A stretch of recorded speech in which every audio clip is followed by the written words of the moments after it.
سلانة بحقوتاتنا تجمر قلسي سلانة بربعتات تجمر قلسي بحقوتاتنا بتم بعراسي استحت حطهم سانا ملسي بعوات بيلو مجمر قلسي افتقوا بعدال تكوسات تقصي كم حج وريدو ايرتراو فسي هيوتنا بجواب زي قالت عسي ناتنا تخوحس وطلمرعسي ناتنا تخوحس المعرعسي ناتنا تخوحس المعرعسي زواكم باريون ايرترا قلاسي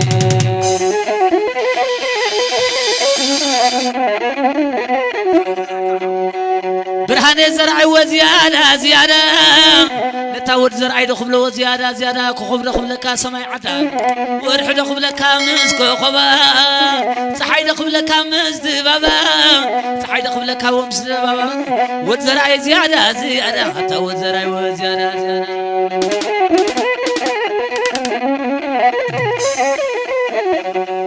عد تملسو برخاز وتاي لتزبرت هندان صندهانت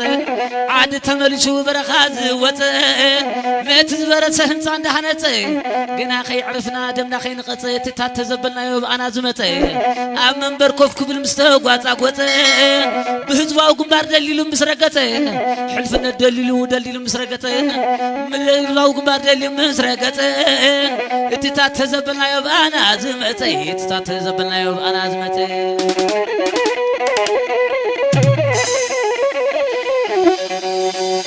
أتا معريحكم حماق زقوس قسو عدقانا خيدهم هزبهم كدم زسو عدقانا خيدهم دولار نخعبسو سوات رقصهم قزم نخعبسو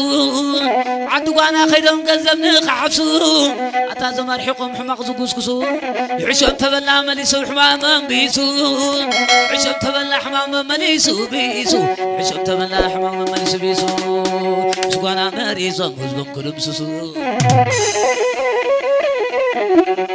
روحس قامانا بيت مواسبتي مرعون مرعت ندخلوا ببحنتي زاداسكم بردم يقام براتي زاداسكم بردم يقام براتي مرقوم لبا معت عبيتي كون لنا فريت سقيتي كون لنا فريتي سقيتي كون لنا فريتي سقيتي عين خلون دولكم ناي ابتوراينا لا أبدا ببالو زبن كالوي يا مسكون اللي جانا خساي نايل خلنا ولكم ناي عطوراينا لا أبدا ببالو زبن كالوي لا أبدا ببالو زبن كالوي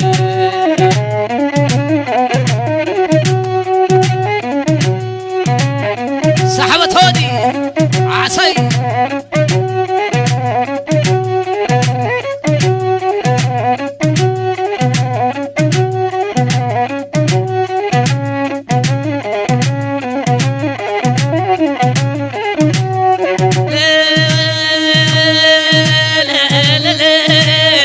صوتنا ما ببدينا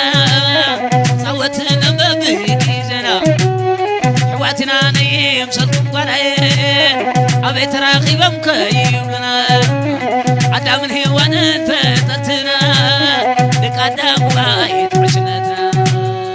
سي ويلك حمم نصوت ويلك لك صوتوني سحبل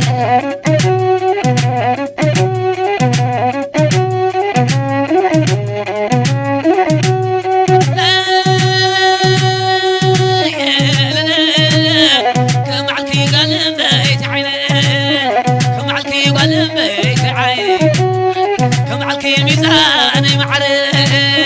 كم عالكي ولم بيتي عيني بشغل كيانا بتباني كم عالكي ولم بيتي عيني ولا دنيا نتعوت هديتها تعدمات كوي تبرابرة توني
ኤርትራን መኸተን ድማ ፈላሊኻ ክረአይ ትእል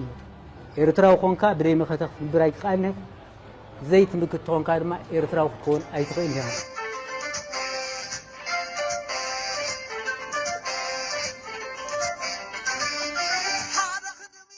ንብህጎኩም ንናፍቆኩም ህዝብና ምዃንኩም መግለፂ ደድልዮ ኣይኮነን ንምንታይ ኣብ ክልተ በበይኑ ቦታ ተፈላለዩና ምህላውና ተለይ ኮይኑ ኩሉ ነናቱ ግንባር ሒዙ ይቃለሰሉ ዘሎ እዋን ናይ ውሽጢ ብናይ ላይ ደገ ሙሉእ ክኸውን ኣይክእልኒ ናይ ደገ እውን ብደይ ናይ ውሽጢ ልክዕቲ ሰረትን መበቆልን ናይ ኩሉ መኸተና ህዝብናን መሬትናን ምዃኑ ኣይጠራጥርኒ እዚ ህዝብ ዝን ዝመሬት ዝን ግን ንኸማኹም ዝኣመሰሉ ተቓለስቲ ኣብ ደገ ከማና ዝኣመሰሉ ኣብ ውሽጢ ዝፈረየ ስለ ዝኾነ ክሳብ ሕጂ ህዝቢ ኤርትራ ብዘይ ዕረፍቲ ምናልባት ሕጂ እኳ ብተኸታታሊ 50 ዓመት ደይውሕድ ኣብ መኸተን ቃልሲ ንርከብ ኣሎ ከምዚ ዓይነት ፍጡም ዝኾነ መስመር ሒዙ ኸይድ ስለ ዘሎ ግን ንኩሉ ተጻብኦታት ምስ ኩሉ ፀገማቱ ምስ ኩሉ ዋሕዱ ምስ ኩሉ ሕፅረታት ቁጠብኡ መኪቱ ደው ክብል ዝኸኣለ ሃገር ካብቶም ብዙሓት ውሕድ እዩ ነዚ መኸተ እዚ ብዘረባ ክንገልጾ ድካል ኣይመስለንን ምክንያቱ ከምዚ ዓይነት ምስትንክር ኣብ ውሕዳት ሃገራት ጥራይ ስለ ዝግበር ውሕዳት ህዝብታት ጥራይ ስለ ዝኽእልዎ ነዚ ክንክእል ምብቃዕና ግን ክሳብ ሕጂ ፅንሕና ኣሎ ነቲ ዝለመድናዮ ነቲ ዝገበርናዮ ምድጋም ድማ ከም ህዝቢ ኤርትራ ከፀግመና ድኽእል ኣይኮነን ብዙሓት ሃገራት ሕጂ ድጅምራ ቃልስታተን ኣለዋ እየን ሳተን ሓድሽ ነገር ክገብራ ሓድሽ ዋጋ ክኸፍላ እየን ሕተታ ዘለዋ ንሕና ግን ዝለመድናዮ ዝሓለፍናዮ ዝተግበርናዮን ንኽእሎን ነገር ስለ ዝኾነ እዚ ብዚ እዋን እዚ ዝስማዕ ዘሎ ነጋሪት ናይ ኩናት ኣብዚ እዋን እዚ ዝስማዕ ዘሎ ምድፋር ናይ ሉኣላውነት ብዙሕ ከሻቀለና ድኽእል ከም ዘይምዃኑ ርድኡ እዩ እንታይ ዞም ሕጂ ዝፅለሉ ዘለዎ ሓይልታት ይትረፍ ናይ ጎረቤት ሃገር ሉዓላውነት ሰጊሮም ከመሓድሩ ንገዛእ መሬቶም ንገዛእ ህዝቦም ክጥርንፉ ዘይከኣሉ ደዓበዱ ሓይልታት ስለ ዝኾኑ ከም ቀደምና መስመርና ስጢምና ከም ቀደምና ሓድነትና እንዳሓለና ነዚ ዘይኮነ ኺንኡ ይኸይድ ተፃብኦን ክንገጥም ከም ንኽእል ኣይጠራጥርን እዩ ኩሉ ሰዓት ንሕበነሉ ብተፈለና ኢና ንብለሉ ንጃህራር ኣይኮነ ብናይ ገዛእ ርእስና ዓቕሚ ብናይ ገዛእ ርእስና ተሓሳስባ ከይደነና ከይተማእዘዝና ተለኣኣኽቲ ከይኮንና ክንነብር ስለ ዝመረፅና እቲ ሓጢኣትና ነዚ ዋጋ ንኸፍሉ ኣለና እንተዋሓደ ግን በዚ ዋጋ እዚ ክብረትና ሓሊና ኣፍ ልብና ነፊሕና ክንከይድ ተኸኣልና ጭዋ ህዝቢ ኮይንና ንነብር ኣለና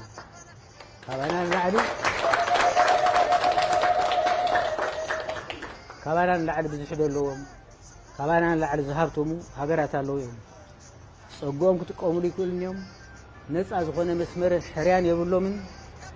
ናይ ቀደም ገዛእቶም ብዝለኣኸኦም ክመላለሱ ጥራይ ኣብቲ ዝኸፍአ ድኽነት ክነብሩ ዝተገደዱ ህዝብታት ናይ ኣፍሪቃ ብዙሓት እዮም እዚ ምርጫና ኣይኮነን ስለ ዝበልና ኢና ክንምክት ንግደድ ዘለና ኤርትራን መኸተን ድማ ፈላሊኻ ክረአ ይክእል ኤርትራዊ ኮንካ ብደይ መኸተ ክትነብር ኣይትኽኣልኒ ዘይትምክት ኮንካ ድማ ኤርትራዊ ክትከውን ኣይትኽእል ኢኻ ስለዚ ተካይድዎ ዘለኹም ቃልሲ ቀሊል ቃልሲ ይኮነን ዋላ እኳ ሰብ ብማዕረ ክጥምቶ ከሎ ናብርኦም እንዳገበሩ ቃልስታት ባካይድለው ዝበሃል ተኾነ ናብራ ናይ ደገ ደይፈለጠ ይፍለጦ ነፍሲ ወከፍና ንርድኦ ንፈልጦ እዩ ኣብ ከምዚ ዓይነት ምረት ሃገርኩምን ህዝብኩምን ከይረሳዕኩም ሃገርኩምን ህዝብኩምን ኣኽቢርኩም ተካይድዎ ዘለኹም ቃልሲ ማዕረሲ ንሕና እውን ነካይዶ ኣለና ኢልና ንሕበነሉ ብማዕሪ እንሪኦን ዘይነኣእሶን ስለ ዝኾነ ከም ዘለኹምሞ ሓድነትኩም ሓሊኹም ቅድሚት ክትከዱ እናተላበኹ ከምዚ ዓይነት ዕለት ክትፍፅሙ ከኣልኩም ብስም ኩሎም ሰራዊትኩም ከመስግነኩም ደሊ